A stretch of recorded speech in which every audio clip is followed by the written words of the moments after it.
Now let's talk about neurons, which of course make up the nerve tissue, which is one of the four tissue types.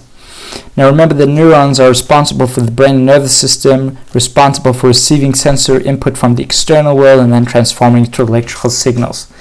And this is all got to do with these electrical signals which move across this axon right here, this action potential. Now remember that some neurons are extremely long. For example, one from the base of the spine to the end of the foot. That neuron is approximately 1 meter in length. Now this is the structure of a neuron. We have the cell membrane as usual. We have dendrites. We have the cell body and soma, which is not to be mistaken with the nucleus, because the nucleus is not just the cell body, the soma. The soma is both the nucleus and the cytoplasm.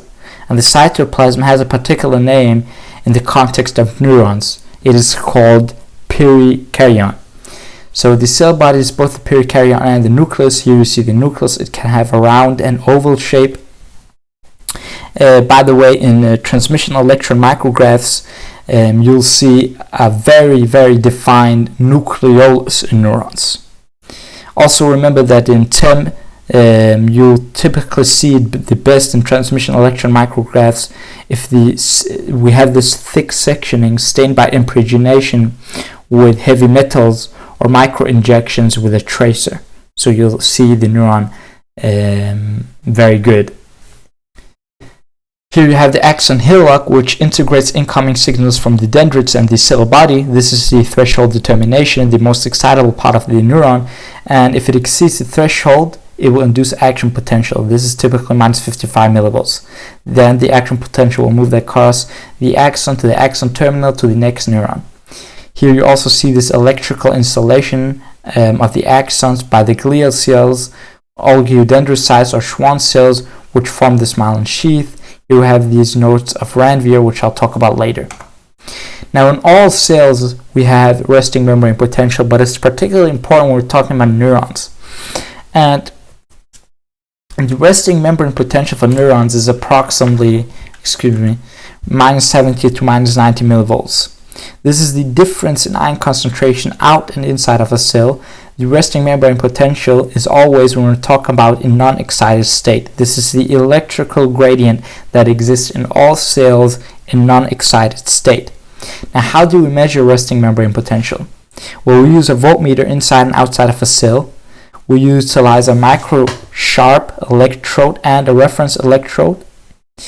An oscilloscope is also used to determine the voltage across the membrane formed by concentration gradients. And here to the far left, you see that we have not yet inserted the sharp microelectrode in the nerve cell, so nothing is registered. Now as soon as you place it in the nerve cell, you measure the resting membrane potential. By the way, we have another technique called patch clamp technique, which is also a precise control and measurement of ion concentrations through a particular ion channel in a cell. Now the question remains, this resting membrane potential, what is the causation of this? And the main causation is actually due to two things, right? First one being that we have this sodium potassium ATPase pump, which is this protein right here. This is active primary transport going from low to high concentration, utilizing ATP directly, breaking it down. You're moving ions against their concentration gradients, particularly 3 sodium outside the cell and 2 potassium ions inside the cell. Now this will make it so that the sodium ions concentration is high inside the cell, while it's the opposite. Sodium is high, the concentration of sodium is high outside the cell and the potassium is higher inside the cell. Now if the potassium concentration inside the cell is higher, then it will go from high to low concentration by facilitated diffusion. And that is exactly what happens next, because we have leaky potassium channels by facilitated diffusion, which will make it so that potassium leaves the cell. This controls the resting membrane potential. And then you'll have it becoming negative, right? So you have this inside polarization, more negative inside in comparison to the outside. So you'll get this resting membrane potential, let's say minus 70 millivolts, and now you need to go to the threshold. Now how come you go from minus 70 millivolts to, let's say, minus 55 millivolts? Well, here we have ligand-gated ion channels. We have these neurotransmitters. These could be, for example, serotonin and glutamate, signaling molecules which bind to these binding sites, opening the gate so that ions can rush in. In this case, we'll have ligand-gated sodium channel, which will set off the depolarization. So now we're going from, let's say, minus 70 millivolts to minus 55 millivolts, right? Because sodium, which has the ion valence of 1, is rushing into the cell. So now we're here, and at minus 55 millivolts, we'll have action potential initiation. This is due to voltage-gated sodium channels, which will open at minus 55 millivolts. This is unidirectional one way and will close after 1 millisecond. Now these voltage-gated sodium channels are placed at these nodes of Ranvier, which will increase in speed because then the action potentials will jump from node to node.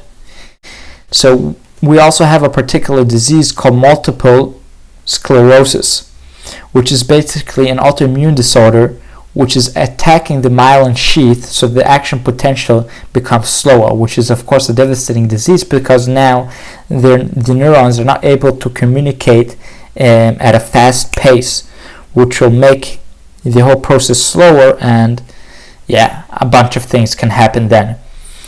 But just understand that depolarization requires for sodium to come in, and it does come in when it hits minus 55 millivolts, because then the voltage-gated sodium channels open.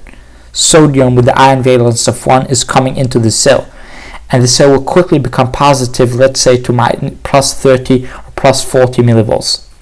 Now here we'll have it go from depolarization to repolarization due to sodium voltage-gated channel.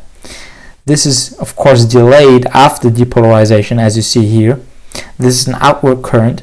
Now, as I said, sodium channels, close after 1 millisecond, but potassium channels do not close, right? They can open and close multiple times. There is no inactivation of these. Okay, so then we'll have the repolarization happening, and we can even have hyperpolarization happening, right? We're going below the resting membrane potential. Now let's talk about communication with more neurons. Okay, because now we've understood the whole process of the cell is in resting membrane potential, the neuron, then we'll have depolarization, then repolarization, and then hyperpolarization. Okay, but for communication with neurons, I want you to understand that the neurotransmitters are packed in vesicles, which need to be released for it to activate these ligand-gated channels, and these neurotransmitters need to be fusionated with the plasma membrane.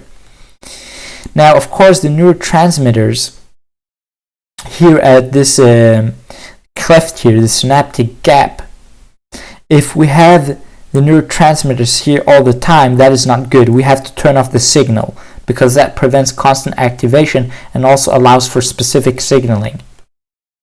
So we have two mechanisms to do that.